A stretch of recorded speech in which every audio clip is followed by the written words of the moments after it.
오늘은 아주 깜짝 놀랄만한 얘기를 전해드리겠습니다. 지난 2월 13일부터 3월 23일까지 39일 동안 토지거래 허가구역이 해제된 그 기간 동안 신고가 거래들이 마구 터져 나왔었죠. 그런데 그때 거래됐던 신고가 거래들이 다시 계약 해지가 나오고 있습니다. 이게 무슨 일입니까? 강남과 송파구에서 계약이 취소된 아파트 매매 건수가 71건으로 작년 같은 기간에 16건보다는 한 4배 이상 넘게 거래 취소가 발생했습니다. 이건 그냥 단순하게 봐도 이전 거래보다 몇 억씩 오른 신고가로 거래를 신고했다가 계약을 취소한 경우들이 있기 때문에 집값 띄우기형 허위 거래가 그만큼 많았다라고 봐야 됩니다. 그렇지 않습니까? 토지거래 허가구역이 해제되자마자 집값 띄우려는 목적으로 신고가 거래를 했다가 슬그머니 취소하면서 주변 집값을 다 띄워놓고 본인들은 쏙 빠진 겁니다. 실거래가 시스템을 악용해서 아파트 시세를 왜곡해서 이익을 벌이는 사람들이 이만큼 많다는 뜻이기도 합니다. 특히 강남구 취소건이 작년 같은 기간에 8건 정도였는데 올해는 40건으로 무려 5배가 취소 물건이 늘어났습니다. 강남구 압구정동 현대 13차 아파트를 보니까 전용 105제곱미터가 35평이 63억에 거래됐다가 취소가 됐고요. 또 강남구 삼성동 강남구청 바로 뒤편에 있는 롯데캐슬 프리미어 아파트 전용 121제곱미터가 2월 15일에 37억 원에 계약을 했다가 며칠 뒤에 취소를 했는데 또 바로 며칠 뒤 실거래가가 1억 4,500만 원 더 오른 38억 4,500만 원에 거래가 됐습니다. 강남구에서만 이런 게 아니라 송파구에서도 거래 취소건이 올해 31건으로 작년보다 4배로 늘어났습니다. 이렇게 신고가 거래 후에 취소가 반복이 되면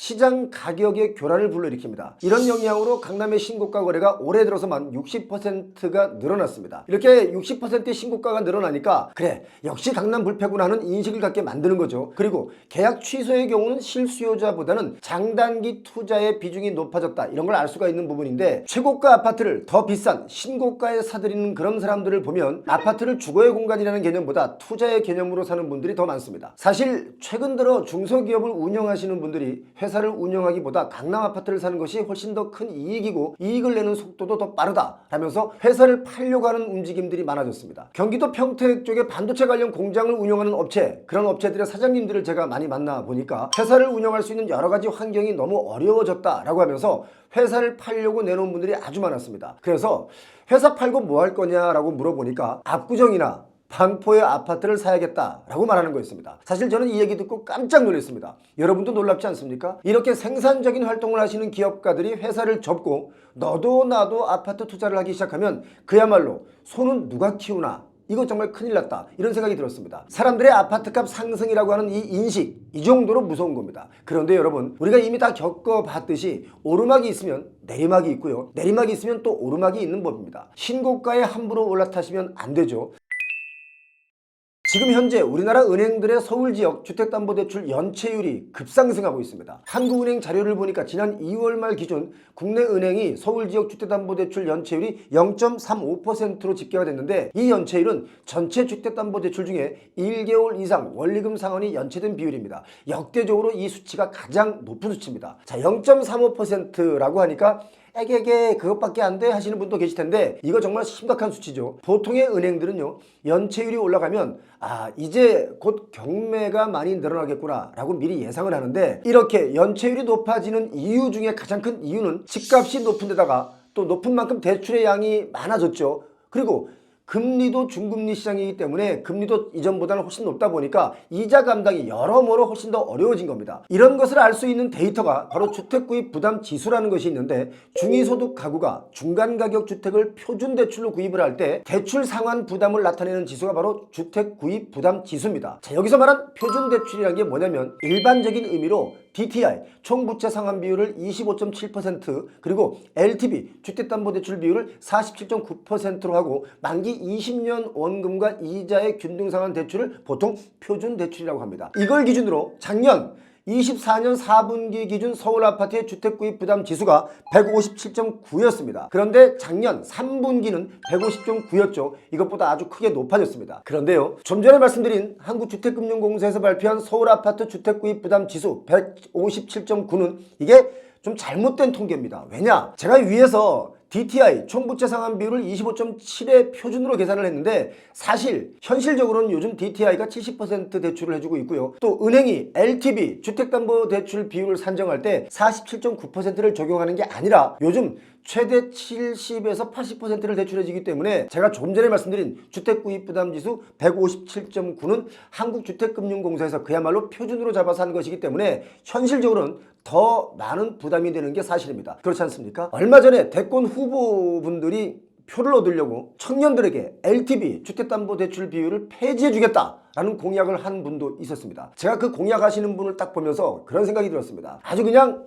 우리 청년들에게 빚 많이 지세요 이렇게 얘기하는 거랑 마찬가지다 라고 느꼈습니다. 아파트 값을 진정시켜주는 게 아니라 청년들에게 고작 하는 공약이라는 게 빚 많이 지세요 라는 게 정말 참 아이러니하고 열받았습니다. 자, 아무튼 주택구입 부담 지수를 보니까 서울 지역의 주택담보대출 차주들이 소득의 40% 이상을 주택담보대출 원리금 상환에 쓰고 있다 이런 결론이 나오는데 솔직히 소득의 40%는 너무 많은 거 아닙니까? 그럼 나머지 60%로 뭘 어떻게 소비를 합니까? 경기가 안 돌고 경기가 침체되는 이유 여러분 이제 아시겠죠? 이런 이유로 인해서 제가 누차 말씀드렸다시피 올해 1월에서 4월 서울에 임의경매로 넘어간 주인이 바뀐 집이 979건이 있습니다. 전년 동기 742건보다 한 30% 넘게 급증한 수치입니다. 분명한 건 내년이면 임의경매가 더 많아진다라고 제가 예측을 드렸습니다. 더 많아집니다. 임의경매라는 것이 부동산 담보대출로 원리금을 3개월 이상 못 갚으면 은행에서 재판 없이 부동산을 경매에 넘기는 절차를 바로 임의경매라고 합니다. 은행에 근무 중인 제 지인들이 하는 말이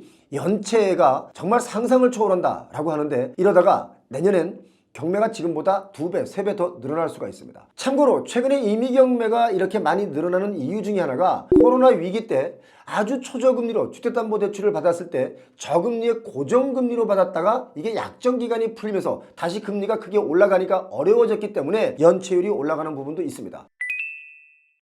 아파트 값이라는 게 여러분 잘 아시다시피 일단 신고가 거래가 나오면 다른 매물들의 호가도 오릅니다. 그래서 이걸 조직적으로 하면 담합이라고 하죠. 신고가 거래가 나중에 계약이 취소될지도 모르고 사람들은 아 올랐네 라고 생각하면서 집값이 더 오를까봐 비싼 가격에 집을 사는 분들도 대다수 매수자분들의 형태입니다. 물론 계약 취소의 사유는 현실적으로 많이 있죠. 계약 후에 매수자가 잔금을 준비하지 못했다거나 또는 매도자가 아파트 값이 더 오른다 가격을 더 올려받기 위해서 계약금을 돌려주고 취소한 경우도 있을 수 있지만 갑자기 너무 터무니없이 높은 신고가 계약을 했다가 취소된 경우는 이거 제가 볼 때는 호가 띄우기용 허위 신고일 가능성이 매우 높습니다. 여러분 어떻게 생각하십니까? 실예로 저희에게 제보온 내용 중에 이런 게 있습니다. 수도권의 어느 오피스텔을 5억에 분양받았는데 분양받았을 때 인근 구축의 오피스텔이 5억에 거래된 사실이 2건이나 있기 때문에 5억에 분양을 받았다고 합니다. 그런데 분양을 받고 보니까 5억에 거래된 그 2건이 모두 취소되어 있고 이 오피스텔을 매매하려고 내놓으니까 한 3억 순이었다는 겁니다. 분양을 완판하기 위해서 일부러 인근의 오피스텔을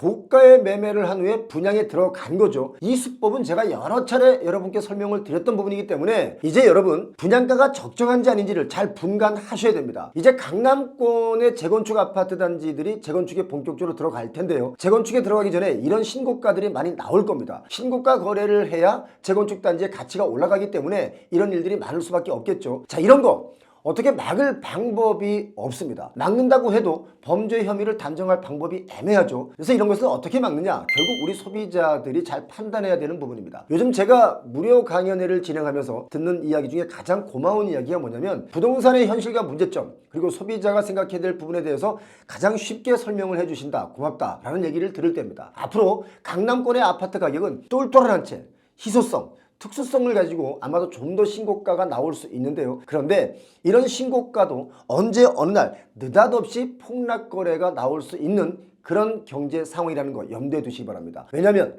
대출 없이는 부동산을 살 수 없는 초고가이기 때문에 부동산이나 다른 재화의 가격이 마냥 대출로만 끌어올라갈 수는 없는 그런 대한민국의 경제 상황입니다. 오늘도 평호TV 영상을 끝까지 보신 분들 그리고 구독자 여러분 고맙습니다. 그리고 구독자가 아직 아니시라면 구독 버튼 설정하시고요. 좋아요, 알림 설정까지 해두시면 영상을 좀 더 빨리 받아보실 수가 있습니다. 오늘 고맙습니다.